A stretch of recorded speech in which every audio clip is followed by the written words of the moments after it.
Hello guys, तेजस education hub पे आपका स्वागत है। मैं आरपी दिवाच। आज आरपीएससी के बारे में विस्तार से अध्ययन करेंगे। राजस्थान लोक सेवा आयोग में अभी तक कुल कितनी महिला सदस्य रही हैं? 5, 6, 7, 15। 7। इसका उत्तर होगा 7, ऑप्शन नंबर सी। आरपीएससी की स्थापना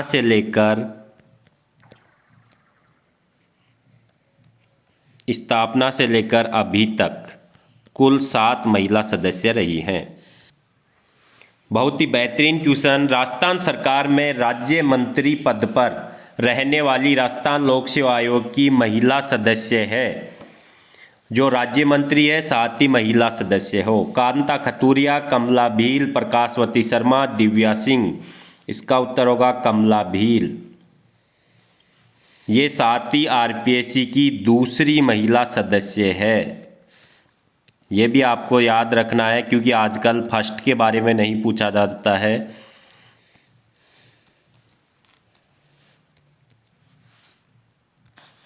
एक और बेहतरीन क्वेश्चन। राजस्थान लोक सेवा आयोग की पहली महिला सदस्य है कांता खतूरिया, कमला भील, प्रकाशवती शर्मा, दिव्या सिंह। कांता खतूरिया, इसका उत्तर होगा ऑप्शन नंबर ए। देखिए, कांता खतूरिया एक्स एमएलए है, मतलब विधायक रह चुकी है ये। साथ ही यूपीएससी सदस्य भी रह चुकी और महिला आयोग की सदस्य भी रह चुकी। आपको तीनों ध्यान में रखने हैं। क्वेश्चन ऐसे भी पूछा जा सकता है कि राजस्थान लोक सेवा आयोग की उस महिला सदस्य को छांटिए जो पूर्व में विधायक रह चुकी है। जो कुल 7 महिला सदस्य हैं, उन 7 के नाम आपके सामने स्क्रीन पे हैं। पहली कांता खतूरिया, दूसरी कमला भील, तीसरी प्रकाशवती शर्मा, चौथी दिव्या सिंह, 5वीं राजकुमारी गुर्जर, 6वीं संगीता आर्य और 7वीं है मंजू शर्मा। देखिए, क्वेश्चन ऐसे पूछा जा सकता है कि वर्तमान में आरपीएससी में कितनी महिला सदस्य हैं। तो अगर वर्तमान का पूछ लिया जाए तो आपको 2 करना है। संगीता आर्य जो निरंजन आर्य की पत्नी है, मंजू शर्मा कुमार विश्वास की पत्नी है। राजस्थान लोक सेवा आयोग की पहली महिला अध्यक्ष है कमला भील, उषा शर्मा, मानवी कौल, कोई नहीं। इसका उत्तर होगा कोई नहीं। देखिए, अभी तक आरपीएससी में कोई भी महिला अध्यक्ष नहीं रही है। अध्यक्ष। राजस्थान विधानसभा में मुख्य सचेतक के पद पर रहने वाले राजस्थान लोक सेवा आयोग के सदस्य हैं CR Chaudhary, ML Verma, LL Joshi, OP Gupta. इसका उत्तर होगा OP Gupta, option number D. देखिए, आप हमारे साथ वीडियो के एंड तक बने रहिए। इसमें आरपीएससी से संबंधित जितने भी क्वेश्चन हैं वो सभी कवर किए गए हैं, चाहे वो अनुच्छेद से संबंधित हो, चाहे अध्यक्ष से संबंधित हो, चाहे सदस्यों से संबंधित हो। तो वीडियो के एंड तक बने रहिए। राजस्थान लोक सेवा आयोग के सदस्य जो राजस्थान के राज्यपाल भी रहे हैं, मैं ये आपको राज्यपाल वाले टॉपिक में भी बता चुका हूँ। रघुकुल तिलक, इसका उत्तर होगा ऑप्शन नंबर ए। राजस्थान लोक सेवा आयोग की स्थापना के समय अध्यक्ष सहित कुल कितने सदस्य हुआ करते थे? स्थापना के समय पूछा गया है, मतलब 1949। 8, 5, 3, 9। देखिए, 1 + 2 हुआ करते थे उस समय, 1 अध्यक्ष और 2 सदस्य। तो इसका उत्तर होगा 3। ये एग्जाम में पूछे जा चुके हैं ये क्वेश्चन। सबसे लंबे कार्यकाल वाले राजस्थान लोक सेवा आयोग के अध्यक्ष हैं, ये भी पूछा जा चुका है एग्जाम में। MM Verma, SC Tripathi, DS Tiwari, BS Yadav, DS Tiwari, option number C. पूरा नाम है इनका देवी शंकर तिवारी।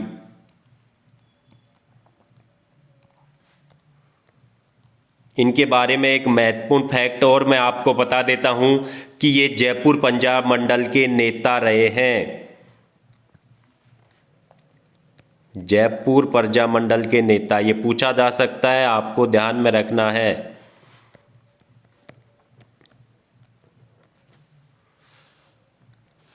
सबसे छोटे कार्यकाल वाले, या इसे ऐसे कहा जा सकता है सबसे कम अवधि के कार्यकाल वाले, सबसे कम अवधि कार्यकाल वाले राजस्थान लोक सेवा आयोग के अध्यक्ष हैं M Verma, AC Tripathi, DS Tiwari, PS Yadav. इसका उत्तर होगा PS Yadav, option number D. देखिए सबसे अधिक कार्यकाल वाले DS तिवारी और सबसे कम PS यादव। राजस्थान लोक सेवा आयोग के पहले कार्यवाहक अध्यक्ष हैं। देखिए इतने बेहतरीन क्वेश्चन आपको कहीं भी एक वीडियो में नहीं मिलने वाले हैं। मैं आपको सिर्फ 15 से 20 मिनट में पूरी RPSC क्लियर करवा दूंगा बिल्कुल। DS तिवारी, LL जोशी, ललित पवार, हबीब खां। कार्यवाहक अध्यक्ष पूछा है पहले, तो LL Joshi, option number B. Rajasthan लोक सेवा आयोग के प्रथम अध्यक्ष हैं SK घोष, LL जोशी, ललित पवार, हबीब खां, SK घोष। ये मुख्य न्यायाधीश भी रह चुके हैं।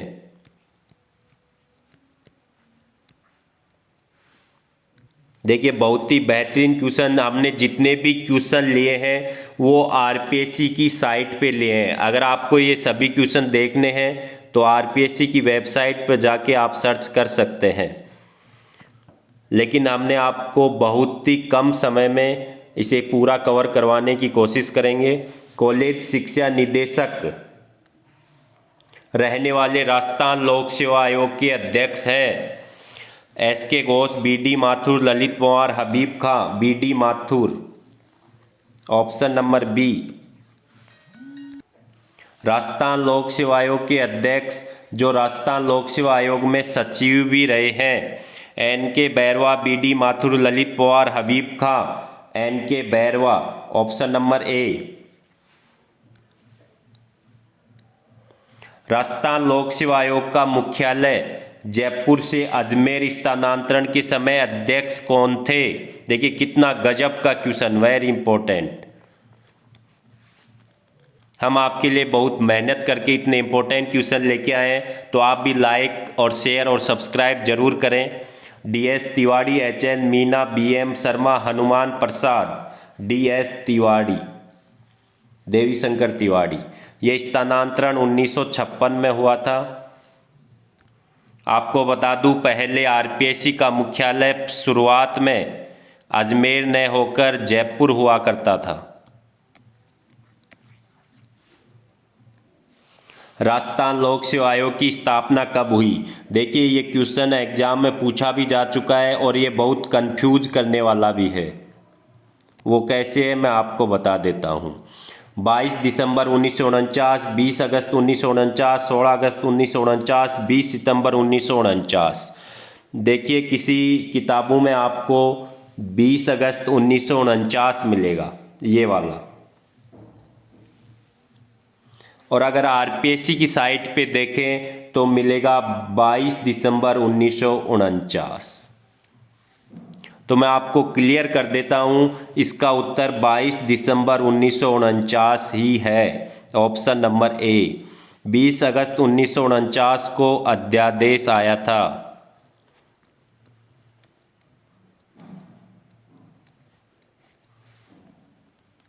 जो RPSC की साइट पे लिखा हुआ है मैं आपको वो कमेंट बॉक्स में पिन कर दूंगा, आप वहां पे इसे पढ़ लीजिएगा। तो 20 अगस्त 1949 को अगर अध्यादेश कब प्रभाव में आया RPSC का, तो 20 अगस्त 1949 करना है। और स्थापना पूछे या फिर ये कार्य कब करने लगा ये पूछा जाए तो आपको 22 दिसंबर उत्तर देना है। RPSC जो अपना स्थापना दिवस मनाती है प्रतिवर्ष, वो आपको मैं बता दूं 22 दिसंबर को ही बनाती है। एक और बेहतरीन क्वेश्चन, राजस्थान लोक सेवा आयोग द्वारा न्यायालय मामलों को कम करने हेतु नवाचार प्री लिटिगेशन कमेटी का गठन कब किया गया? 2020, 2019, 2021, 2023। इसका उत्तर होगा 2019 बी। मैं आपको क्लियर कर देता हूं कि ये इस कमेटी का गठन इसलिए किया गया था क्योंकि न्यायालय में जो वाद हैं वो बढ़ते हुए चले जा रहे हैं, ताकि न्यायालय में वाद न पहुंचे, उनका समाधान यहीं आरपीएससी लेवल पे कर लिया जाए। इसके लिए इस कमेटी का गठन किया गया था। तो फिर एक क्वेश्चन मैं आपको पूछ लेता हूं, 5 सेकंड का टाइम दूंगा। प्री लिटिगेशन कमेटी का जब आरपीएससी में गठन किया गया था उस समय अध्यक्ष कौन थे? 5 सेकंड का टाइम है आपके पास। 1 2 3 4 5। देखिए, अब दीपक उत्प्रेती उस समय अध्यक्ष थे, उनका नवाचार है ये। 1956 में राज्य पुनर्गठन के बाद किस समिति की सिफारिश पर राजस्थान लोक सेवा आयोग को अजमेर स्थानांतरित किया गया? सत्यनारायण राव समिति, प्रशासनिक सुधार आयोग, सादिक अली समिति, इनमें से कोई नहीं। सत्यनारायण राव समिति की सिफारिश पर जयपुर से अजमेर स्थानांतरण किया गया था 1956 में। ऑप्शन नंबर ए बिल्कुल सही है। ये क्वेश्चन भी एग्जाम में पूछा जा चुका है। राजस्थान राज्य के गठन के समय कितने प्रांतों में या रियासतों में लोक सेवा आयोग कार्यरत थे? 5 3 2 4। 3 जगह 1900 जो गठन हुआ था राजस्थान का, उससे पहले 3 जगह लोक सेवा आयोग कार्यरत थे। वो 3 जगह के नाम बिल्कुल रट लेना। जयपुर, 3 प्रांत जयपुर, जोधपुर और बीकानेर।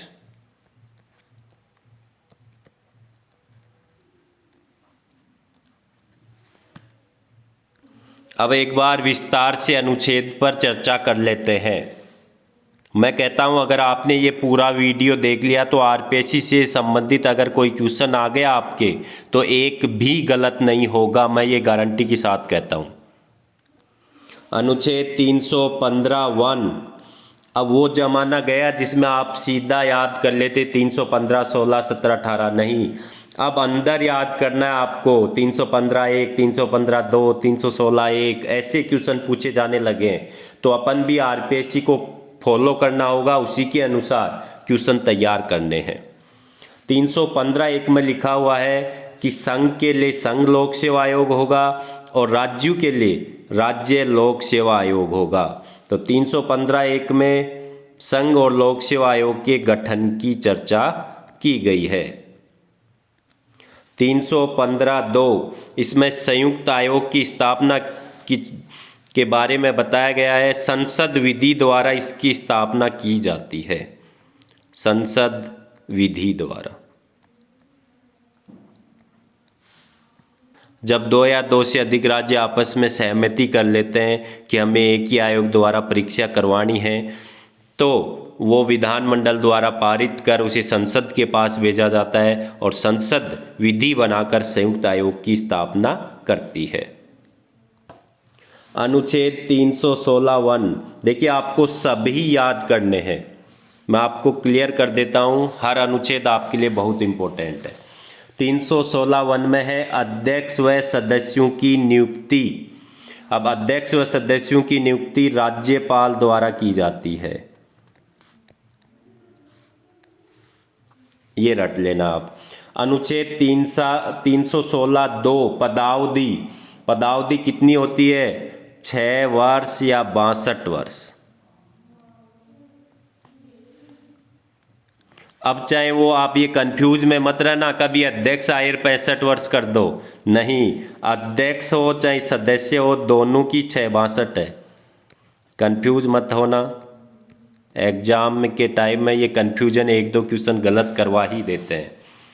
तो अध्यक्ष व सदस्य दोनों की पदावधि 6 वर्ष या 62 वर्ष, जो भी पहले हो। अब यहाँ पे एक क्वेश्चन बनता है बहुत ही इंपॉर्टेंट, वो मैं आपको यहाँ बता देता हूँ कि संविधान के कौनसे संशोधन अधिनियम द्वारा 60 वर्ष से 62 वर्ष लोक सेवा आयोग के अध्यक्ष व सदस्यों की गई? तो ये याद कर लेना आप, 41वां संविधान संशोधन अधिनियम। देखिए, मैं यहाँ पे इसे ग्रीन कलर से लिख देता हूँ, 41वां संविधान संशोधन अधिनियम द्वारा 60 वर्ष से 62 वर्ष की गई थी। अनुच्छेद 316(3) उसी पद पर पुनर्नियुक्ति के पात्र नहीं। बहुत ही इंपॉर्टेंट, ऐसे क्वेश्चन पूछा जा सकता है, निम्न में से कौन सा गलत कथन है? तो क्या वो उसी पद पर पुनर्नियुक्ति के पात्र होता है? नहीं होता है। मतलब अगर कोई आरपीएससी का सदस्य है, अगर वो दोबारा सदस्य बनना चाहे तो वो नहीं बन सकता।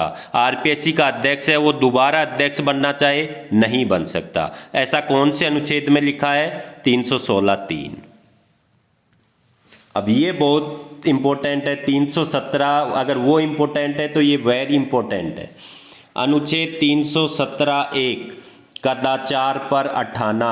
अगर राजस्थान लोक सेवा आयोग का कोई सदस्य या अध्यक्ष कदाचार कर देता है तो उसे हटाएगा कौन? राष्ट्रपति।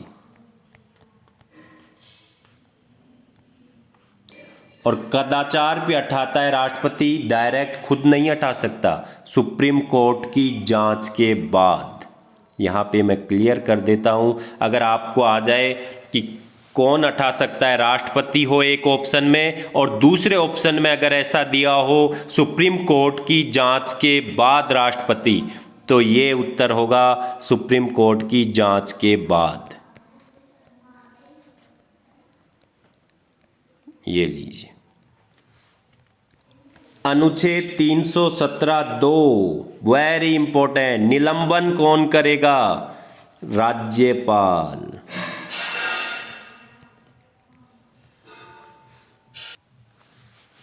तीन 317(3) दिवालिया वेतन नियोजन शारीरिक व मानसिक अयोग्यता पर अठाना। अगर मान लो कोई सदस्य या अध्यक्ष दिवालिया घोषित हो जाए, किसी पर वो वेतन दूसरे जगह से वेतन ले रहा हो, शारीरिक रूप से असक्षम हो जाए, मानसिक रूप से असक्षम हो जाए, तो कौन हटाएगा? राष्ट्रपति ही हटाएगा।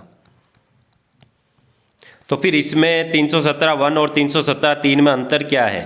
देखिए अभी मैं क्लियर कर देता हूँ। 317(1) में सुप्रीम कोर्ट की जांच के बाद हटाता है, लेकिन यहाँ बिना जांच के हटा देगा। सुप्रीम कोर्ट की जांच नहीं चाहिए इसमें, बिना जांच के, बिना डायग्नोस किए राष्ट्रपति हटा देगा।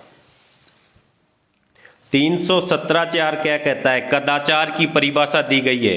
जो 317(1) पर कदाचार पे राष्ट्रपति उसे हटा रहा है, तो कदाचार में क्या क्या शामिल होता है? अगर वो किसी कंपनी का सदस्य बन जाए, कंपनी में शामिल हो जाए, किसी संविदा या करार में शामिल हो जाए, करार में शामिल हो जाए, तो वो कदाचार माना जाएगा। तो चारों ये बहुत इंपॉर्टेंट है आपके लिए। एक लाइक और कमेंट तो ज़रूर कीजिएगा ताकि हौसला बना रहे। आपके कमेंट्स 5 सेकंड लेंगे, लेकिन उसे मेरा हौसला अफजाई होगा और मैं आपके लिए एक्स्ट्रा मेहनत कर पाऊँगा। अनुच्छेद 318 ये भी बहुत इंपॉर्टेंट है। आयोग के सदस्यों की संख्या और उनकी सेवा शर्तें कौन निर्धारण करता है? अब मान लो आरपीएससी में वर्तमान में 7 सदस्य होते हैं। अब उन्हें बढ़ाना हो या घटाना हो तो कौन बढ़ाएगा? राज्यपाल। सुन लेना, यहाँ कंफ्यूज मत हो जाना गाइस। विधानसभा मत कर देना, विधानमंडल मत कर देना, राष्ट्रपति मत कर देना, राज्यपाल। आरपीएससी के जो कर्मचारी होते हैं उनकी सेवा शर्तें भी राज्यपाल निर्धारित करता है। अगर संघ लोक सेवा आयोग है तो वो राष्ट्रपति करेगा वहाँ पे। ये क्वेश्चन पूछा जा चुका है एग्जाम में और ज़्यादातर करके आते हैं इसमें राष्ट्रपति या फिर विधानमंडल। अनुच्छेद 319 आयोग सदस्यों के सदस्य नहीं रहने पर पद धारण पर पाबंदी। देखिए अनुच्छेद 316(3) कहता है कि वो उसी पद पर नियुक्त नहीं हो सकते, लेकिन अब वो सदस्य नहीं रहे तो वो अन्य पद क्या धारण कर सकते हैं? नहीं कर सकते। जैसे अब आरपीएससी कोई सदस्य है,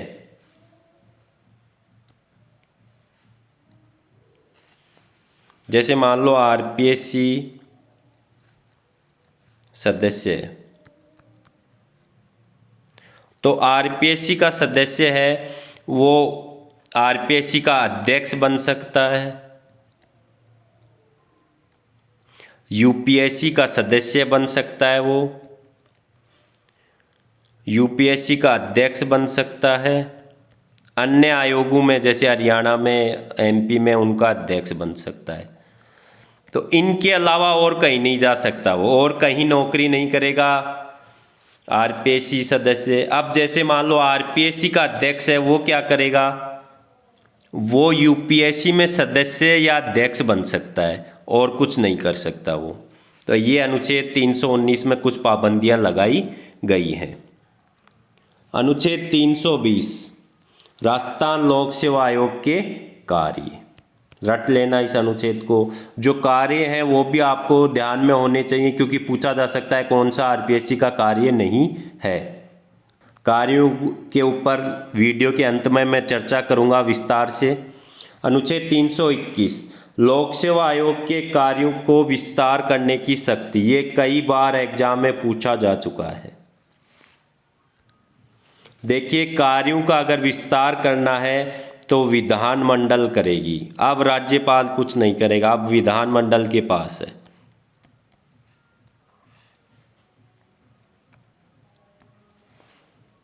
जैसे आरपीएससी को ये कहा जाए कि आपको जो अडानी ग्रुप है उनके सदस्य, अडानी ग्रुप के जो कर्मचारी हैं उनकी भी भर्ती करवानी है, तो ऐसा ऑर्डर, उसे जो विस्तार है वो कौन कर सकेगा, विधानमंडल कर सकेगी, विधि बनाकर। राज्यपाल कुछ नहीं कर सकता। तो इस प्रकार जो कार्यों का विस्तार है वो विधानमंडल द्वारा किया जाता है। लोक सेवा आयोग की वे अनुच्छेद 322 ये किस पे होते हैं, संचित निधि पे पारित होते हैं, संचित निधि। अनुच्छेद 323 लोक सेवा आयोग के प्रतिवेदन किसको देगा, राज्यपाल को।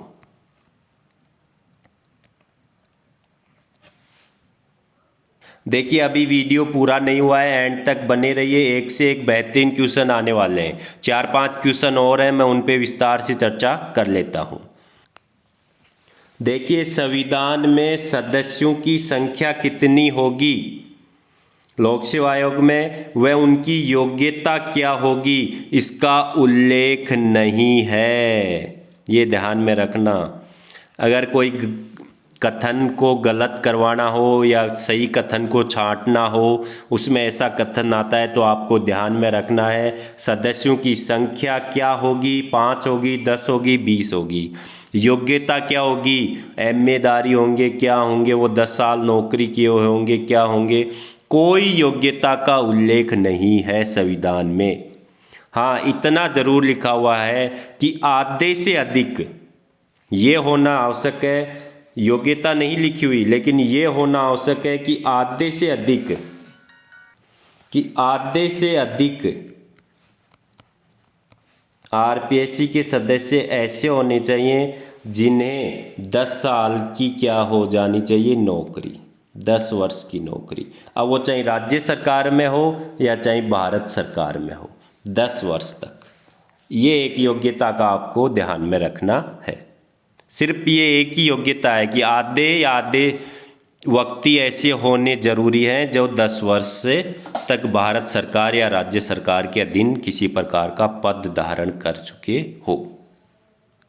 आरपीएससी के कार्य, भर्ती पद्धति आपको पता है, आरपीएससी का मुख्य काम है भर्ती पद्धति कैसी होगी, भर्ती पद्धति के बारे में परामर्श देना सरकार को और भर्तियों का आयोजन करवाना। ये हो गया। पदोन्नति, अगर देखिए राज्य सरकार के किसी भी कर्मचारी की पदोन्नति होती है, जैसे मान लो कोई व्याख्याता है और उसका वाइस प्रिंसिपल पदोन्नति होती है, तो उसे आरपीएससी की कमेटी के पास क्या लेनी पड़ती है, अनुशंसा लेनी पड़ती है। तो पदोन्नति भी इसका मुख्य कार्य है, पदोन्नति में परामर्श देना। दूसरा, एक सेवा से दूसरी सेवा में स्थानांतरण। यहाँ पे बहुत कंफ्यूज होता है और ये क्वेश्चन अगला एग्जामिनर ये जरूर देता है। देखिए, स्थानांतरण करना, स्थानांतरण ट्रांसफर बोलते हैं, ये आरपीएससी का काम नहीं है। ट्रांसफर का काम सरकार का होता है, लेकिन ये ट्रांसफर करती है एक सेवा से दूसरी सेवा में। ये स्थानांतरण कौन, आरपीएससी द्वारा होता है, ये आरपीएससी के परामर्श से होता है। देखिए, मान लो एक टीचर है, अध्यापक है, अगर उसे पुलिस विभाग में उसका ट्रांसफर करना हो, सेवा चेंज हो गई ना, शिक्षा, तो फिर आरपीएससी वहाँ परामर्श देगी।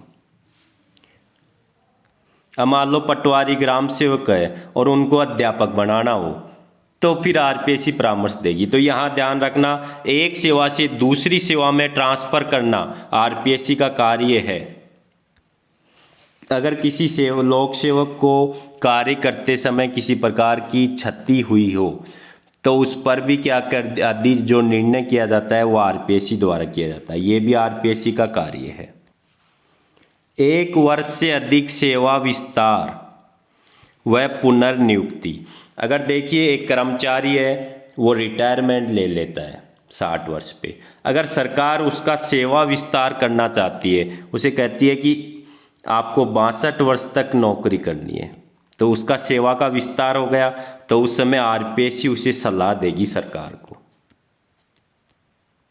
अगर उसकी पुनर्नियुक्ति हो रही है तो आरपीएससी सलाह देती है। और अगर किसी सेवा को आरपीएससी के दायरे से हटाना हो, जैसे मान लो आरएस की एग्जाम है, वो आरपीएससी नहीं करवाएगी, तो ऐसा कौन हटा सकता है? राज्यपाल। देखिए, आरपीएससी के कौन से कार्य नहीं हैं। अगर आरक्षण का कोई मामला हो, एससी की कितनी सीटें होंगी, ओबीसी की कितनी सीटें होंगी इस भर्ती में, ये आरपीएससी का काम नहीं है, ये सरकार का काम है। सेवा वर्गीकरण, सेवाओं का वर्गीकरण, जैसे मान लो आरएएस, फिर तहसीलदार, तो इस प्रकार जो सेवाओं का वर्गीकरण है उसमें कितनी क्या सीटें होंगी, वो आरपीएससी का कार्य नहीं है। प्रशिक्षण देना, ये भी आरपीएससी का कार्य नहीं है। तो अगर आपको बिल्कुल अच्छा लगे तो लाइक एंड कमेंट ज़रूर करना, अपने दोस्तों को शेयर करना, जो आपके साथ तैयारी करने वाले हैं उनको शेयर कीजिए, ताकि सभी को इस क्लास का फ़ायदा मिल सके। धन्यवाद। कल मिलते हैं फिर एक महत्वपूर्ण आयोग के साथ।